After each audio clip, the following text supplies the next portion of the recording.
Hello everyone, have a great day. Today, I'll continue the story of Jack and single life. follow more heartwarming love stories. The cafe was quiet that afternoon. Soft music drifted through the air while sunlight filtered through the tall glass windows. Most of the customers were office workers taking short breaks, their conversations blending into a gentle background noise. Single Life sat near the window, her hands resting quietly on the table. In front of her was a cup of tea that had already gone cold. She hadn't touched it. Her eyes kept moving toward the door, because the message she received that morning had surprised her. "Meet me at 3 p.m. We need to talk." The sender's name had made her heart sink. Jack's mother. They had only seen each other once before, at the company lobby, and the cold look in that woman's eyes was something Single Life had not forgotten. Still, she came, because deep down, she already knew what this meeting would be about. The cafe door opened. Single Life looked up. Jack's mother walked in slowly, dressed in an elegant dark coat, her posture straight and confident. Even inside a simple cafe, she carried the same presence she had inside the company building. Power, control, judgment. Her eyes immediately found Single Life. For a moment, she stood there silently. Then she walked over and sat down across the table without asking. The air between them felt colder than the autumn wind outside. "You're early," the older woman said calmly. Single Life nodded politely. "Yes." Jack's mother glanced at the untouched tea. "You didn't order coffee?" "I don't drink coffee much." The older woman gave a faint smile. "Of course." Her tone made the simple sentence sound like criticism. For a few seconds, neither of them spoke. Then Jack's mother leaned back slightly. "I prefer direct conversations," she said, "so I'll say this clearly." Single Life remained quiet. The older woman studied her face carefully. "You should leave my son." The words were calm, but sharp, like a knife placed gently on the table. Single Life had expected this, but hearing it still made her chest tighten. "I didn't come here to take anything from him," she said quietly. Jack's mother's smile disappeared. "Every woman says that." Single Life lifted her eyes. "I'm not every woman." The older woman tilted her head slightly. "No," she said. "You're worse." The insult landed softly, but it was unmistakable. Jack's mother placed her cup of coffee down slowly. "Do you know what kind of world Jack belongs to?" she asked. Single Life didn't answer. The older woman continued. "Companies worth billions. Investors. Politicians. Families who have spent generations building power." Her eyes sharpened. "And you?" She glanced briefly at Single Life's simple clothes. "A village woman." The cafe suddenly felt very small. Single Life's fingers tightened slightly around the edge of the table. "I know who I am," she said. "Good," the older woman replied immediately, "because that means you also know you don't belong beside him." Outside the window, cars moved slowly through the afternoon traffic. People walked along the sidewalks. The world continued normally, but inside the cafe, the tension was heavy. Jack's mother leaned forward slightly. "Let me be honest with you." Single Life met her gaze. "You think Jack loves you?" Her voice dropped colder. "But men like him confuse gratitude with love." Single Life shook her head slowly. "You don't know him." The older woman almost laughed. "I know my son better than anyone." Then she added quietly, "He gets bored easily." The words were cruel, deliberately so. Single Life felt her throat tighten, but she forced herself to stay calm. Jack's mother opened a small leather folder she had brought with her. She slid something across the table. A photograph. Single Life looked down. It was a picture of Bay Tom walking into his school. Her heart skipped. "Your son," the older woman said calmly. "He studies in a very good school now." Single Life looked up quickly. "What are you trying to say?" Jack's mother's eyes turned cold. "Children become attached easily." Single Life's voice grew tense. "Don't involve him." The older woman ignored the warning. "What do you think will happen when Jack eventually leaves you?" The words hung heavily in the air. "Your son will lose everything he has now. School, home, stability, hope. Jack's mother watched Single Life's reaction carefully, because this was the exact place she wanted to strike. For the first time since the conversation started, Single Life's composure cracked slightly. Her voice became quieter. "Why are you doing this?" The older woman didn't hesitate. "Because I'm protecting my son." She leaned closer. "And because women like you always disappear eventually." Single Life shook her head slowly. "I never planned to stay forever." Jack's mother's eyes narrowed. "Then make that decision now." The sentence was soft, but final. The cafe felt unbearably silent. Single Life looked down at the photograph again, Betom smiling as he walked into school, happy, carefree, a life she had never been able to give him before, until Jack. And suddenly, Jack's mother's words became much harder to ignore. "What do you want me to do?" she asked quietly. Jack's mother sat back in her chair. "Leave the city. Take your child, and never contact Jack again." The request sounded almost polite, but it was absolute. Single Life looked toward the window. The city lights were beginning to glow as evening approached.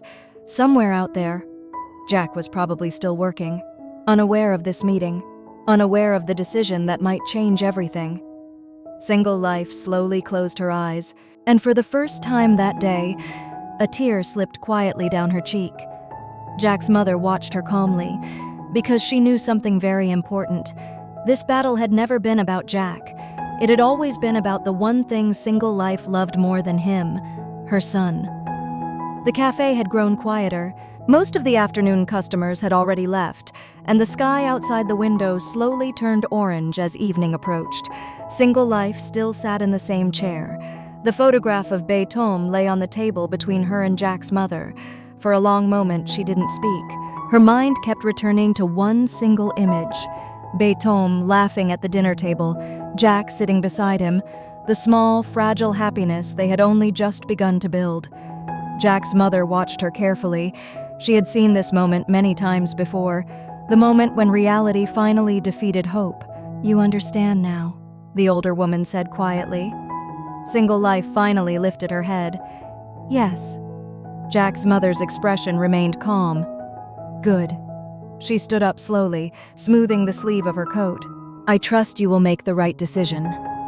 Before leaving, she placed a small envelope on the table. Single Life looked at it. "I don't want your money." The older woman gave a faint smile. "It's not money." Single Life frowned slightly.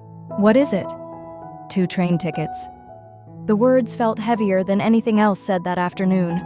Jack's mother picked up her handbag. "The train leaves tomorrow morning." She paused for a second before adding coldly, "You should be gone before Jack finds out." Then she walked away, without looking back. Single Life sat there for a long time after the door closed. The cafe lights had already turned on, but she didn't notice. Her fingers slowly opened the envelope. Inside were exactly what the woman said. 2 train tickets, city to the village, tomorrow morning. Single Life stared at them quietly. Then she whispered to herself, "Maybe she's right." That night, Jack returned to the apartment later than usual. Work had kept him in meetings all afternoon. When he finally stepped inside, the apartment was strangely quiet. "Single Life?" No answer. He walked toward the living room. The lights were on, but the room felt empty. Then he heard movement in the bedroom. Single Life stepped out slowly. Her eyes were red. Jack noticed immediately. "What happened?" he asked. She forced a small smile. "Nothing." Jack walked closer. "You've been crying." She looked away. "I'm just tired." Jack studied her face carefully. Something felt wrong. But before he could ask more questions, Betom ran out of the room. "Uncle Jack!" The boy jumped into his arms happily. Jack lifted him. "How was school today?" "I drew a picture." The child showed him a colorful drawing. 3 figures holding hands, a small one, a tall woman, and a tall man beside them. "My family," Betom said proudly. Jack's chest tightened slightly. He smiled. "It's beautiful." But when he looked up, Single Life had turned away because she knew something Jack didn't. This would be the last night. Later that evening, after Beethoven fell asleep, Single Life stood quietly by the window. The city lights stretched endlessly across the dark skyline. Jack walked up behind her. "You're thinking again," he said softly. Single Life didn't answer. Jack wrapped his arms gently around her shoulders. "You know," he said quietly, "when I was younger, I hated this city." Single Life glanced at him. "Why?" "Because it always felt empty." He smiled faintly. "But now it doesn't." Her chest tightened painfully, because the warmth in his voice made the decision even harder. "Jack," she whispered. "Yes?" "If one day I had to leave." Jack frowned immediately. "Why would you leave?" She forced a small laugh. "I'm just saying." Jack shook his head. "Then I would come find you." The answer was so simple, so sincere, that Single Life felt tears rising again. Jack noticed. "Hey, what's wrong?" She shook her head quickly. "Nothing." But inside, her heart was breaking, because the truth was something Jack could never guess. Tomorrow morning, she would be gone. That night, Jack fell asleep peacefully. For the first time in weeks, his mind was calm, but Single Life remained awake. She quietly packed a small suitcase, just a few clothes, some books, Beethoven's favorite toy car. Then she walked into the living room. Jack was sleeping on the sofa. He must have fallen asleep while working on his laptop. Single Life stood there for a long time, looking at him, memorizing his face, because this might be the last time she would see him like this. Finally, she whispered softly, "I'm sorry." A tear slid down her cheek. Then she placed a small letter on the table beside him and turned off the lights. Before dawn, the apartment door opened quietly. Single Life held Beethoven's hand as they stepped into the hallway. The boy was still half asleep. "Mom, where are we going?" She knelt down and kissed his forehead. "We're going home." The elevator doors closed slowly, taking them away. Back inside the apartment, the morning sunlight slowly filled the living room. Jack woke up to the sound of his phone ringing. He sat up and rubbed his eyes. Then he noticed something strange. The apartment was silent, too silent. "Single Life?" No answer. Jack stood up. Then he saw the letter on the table. His heart began to pound. Slowly, he opened it, and everything started to fall apart.